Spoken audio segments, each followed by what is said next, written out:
arts, culture, and entertainment in the Coachella Valley. This is The Desert Scene with Bonnie G. from the Mutual Broadcasting System. Here's Bonnie. And welcome to The Desert Scene. Happy to have you here, and very happy to welcome to the show Dayna Steele, who is a Texas rock radio Hall of Famer, also a best-selling author and accomplished speaker. And she's got a one-woman show at the Revolution Stage Company called The Woman in the Mirror, all about her journey with her mother and Alzheimer's. Hi, Dayna. How are you? I'm good. How are you? Terrific. Thank you for being here. So, it's interesting. You and I have some things in common, radio careers, and also my mother had Alzheimer's. She passed 12 years ago, so it's been quite a while. It's something I've learned from doing this show. It's so much more widespread than people have any idea. Yeah. So so this started as a book, correct? And it's sort of morphed into a one-woman show? Well, it started with me not having to call 300 people to tell them my mother had Alzheimer's. So I started posting on Facebook. Mm-hmm. Yes, and then that grew into the book, which then grew into it's actually not a one-woman show. It kind of started that way. It's very much now a theatrical play with I have an amazing co-star, Rebecca McWilliams, who is here in the desert. She just directed Beautiful, the Carole King musical. Oh, super. And she's amazing. So, Bonnie, this is not what I expected to be doing. I expected to be floating in my pool and playing golf in Palm Springs. Mm-hmm. And now I'm doing a play. So there you go.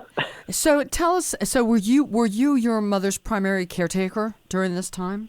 I was the person in charge of making all the decisions and had, the money and all that.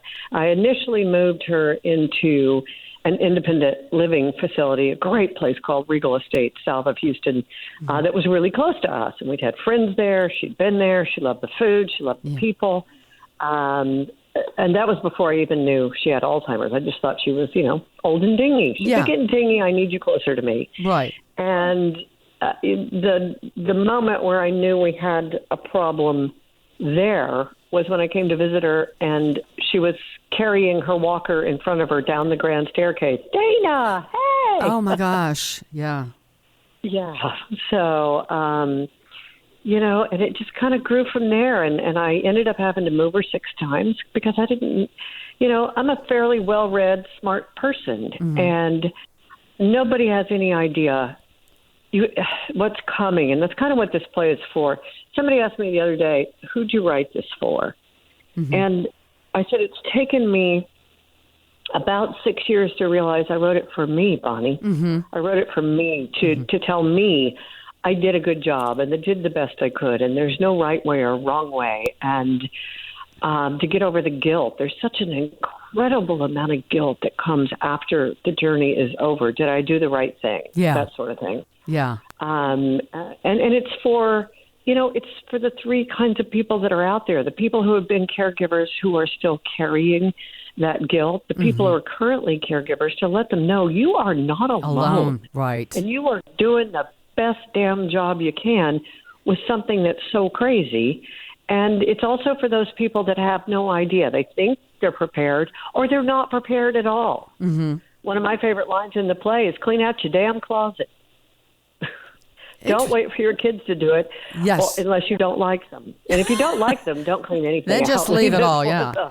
So some people might, especially people that maybe are dealing with it or had dealt with it, I think it's crucial, isn't it, to try to maintain a sense of humor wherever you can, because it is such a toll that it takes on you and is so serious. But you've got to find some humor here and there to survive, right? You have to. And I've always used humor to get myself through anything. But I remember very specifically, because it's in the play, I wrote a Facebook post, oh, my God, I just laughed at my mom. Mm-hmm. What is wrong with me? Yeah. And the stories that people shared, well, first of all, the tagline for the play came from that, if you don't laugh, you'll cry. Right. And then one of the funniest stories anyone has told me since, this woman said, I walked in on my grandmother watching hardcore porn, and she finally turned around and said, they have never done this on The Young and the Restless before. That is funny.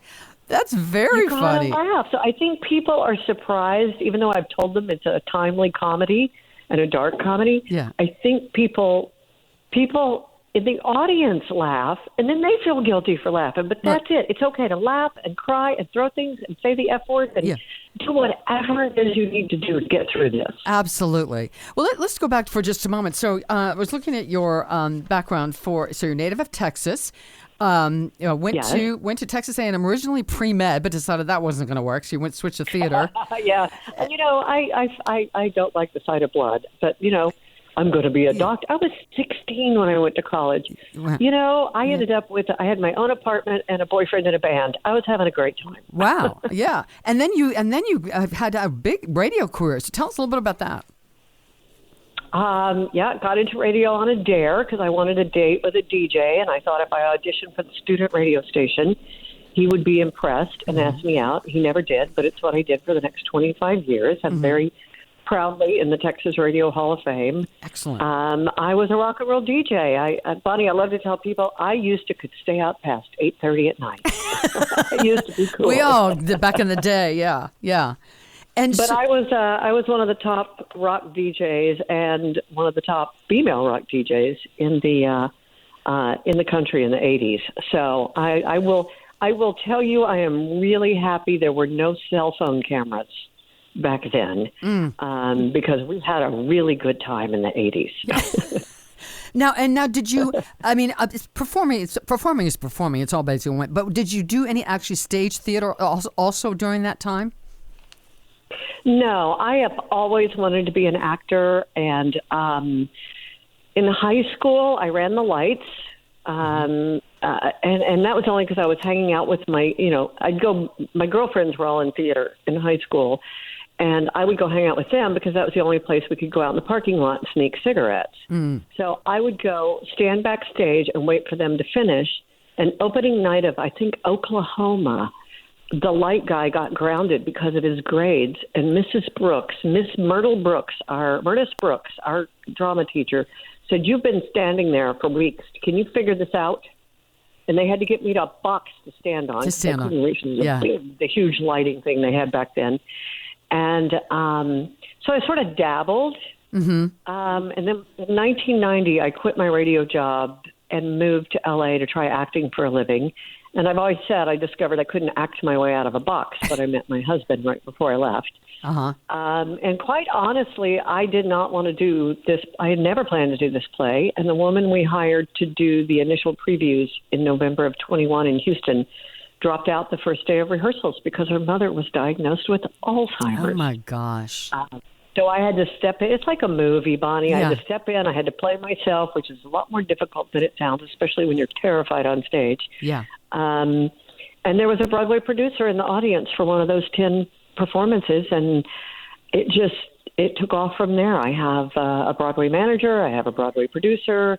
We're working out some of the last-minute changes in the script. I'm really happy with what we have here. We'll take it to a few more regional theaters the rest of the year. And then, my lofty goal is eventually off-Broadway and then the Helen Hayes Theater on Broadway. So I always say voice what you want, no matter how crazy it is, because you never know who's listening. Absolutely. Your manifestation, you've got to put it out there. You've got to put it in your mind before it's going to show up. Well, that's a lot of serendipity. Absolutely. I'm looking at some quotes here. The woman in the mirror is certainly not meant to be a preachy God on how one should deal with a loved one's deteriorating health and capacity. It does give everyone living through permission to laugh and learn. Yeah. Other than, yes, keeping your sense of humor, what advice might you give someone else who's dealing with this right now, who's a caregiver or a family member right now? Find a support group. Mine just happened to be Facebook. I call it my dysfunctional support group. Find a support group. If there's a guy called Josh Pett, his mom was the one who the video went viral of her talking to herself friendly in the mirror. My mom was just the opposite of that. But find a group, whether it's your religious affiliation, a local hospital, a Facebook group, whatever. It is so vitally important that you have people that you can ask questions of, that you can vent. We were reworking the script a couple of years ago, and I turned to my husband and I said, as I write this, I realize it is the loneliest thing I've ever done in my life. And he said, "Oh, my God, write that down." Yeah. Because, I mean, even though I was surrounded by fans and friends and family, it was solely my responsibility to make some very heavy decisions. Right. Like where to move her, what kind of treatment. And each time you move somebody in this progression, you have to get rid of more of their things. Yeah. And so you have to decide, does it mean anything to her? She literally had, the sixth time I moved her, she had one framed picture of the two of us and somebody else's clothes. I mean, the clothes get all mixed up in these places. Yeah. You know, pick your battles. Get over that. Don't let that bother you. Yeah, yeah. Now, are you an only child? Did you have siblings helping with you with this, or it was just you? I have a younger brother, but in any, just about 99.9% of all circumstances with dementia, it usually ends up being one person in the family that's doing most of the caregiving and or the decision making.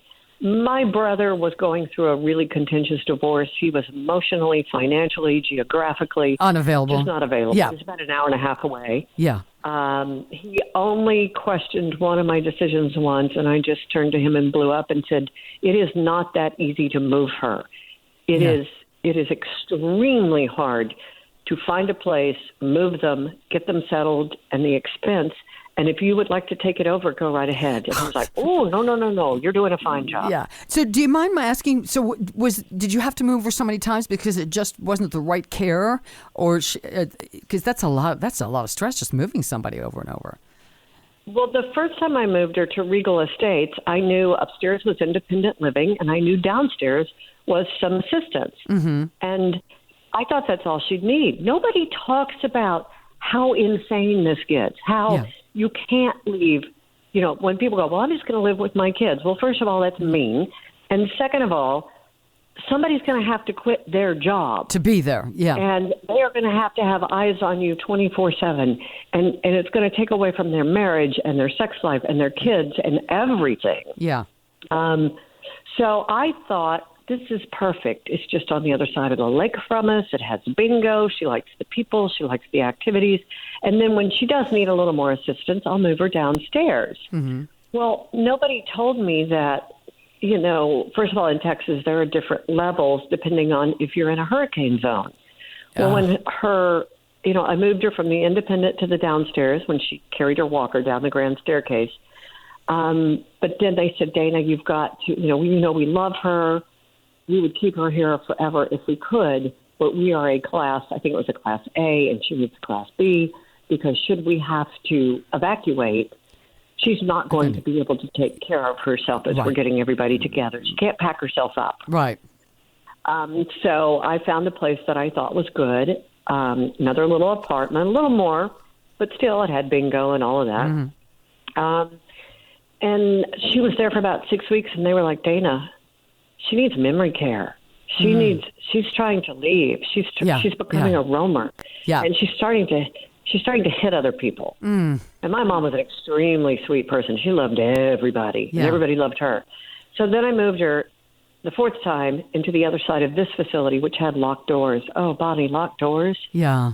It was, and that was the worst place I moved her, because I would come to see her, and there'd be one 20-year-old, assistant in charge of 30 memory care patients because everybody else had gone to lunch. Yeah, yeah. And Mom would have a black eye, or she'd have bloody hands. So I finally found a care home that looked like her house, the colors, the style. Mm-hmm. I could come and cook. I could come help cook because she and I love to cook together. It only had 8 people. It was 4 men and 4 women.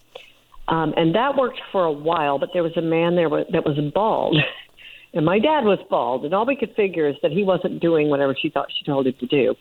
So if he walked anywhere near her, she would try to trip him, smiling ever so sweetly. Yeah. And she loved peanut M&Ms, and she would literally sit on one side of the living room and ping them off his head. That is funny. Again, one of the funniest scenes in the funny. play. I'm like, "Mom." Yeah. And you can't tell it. You can't tell anybody at that stage of the disease not to do it. Yeah. Yeah.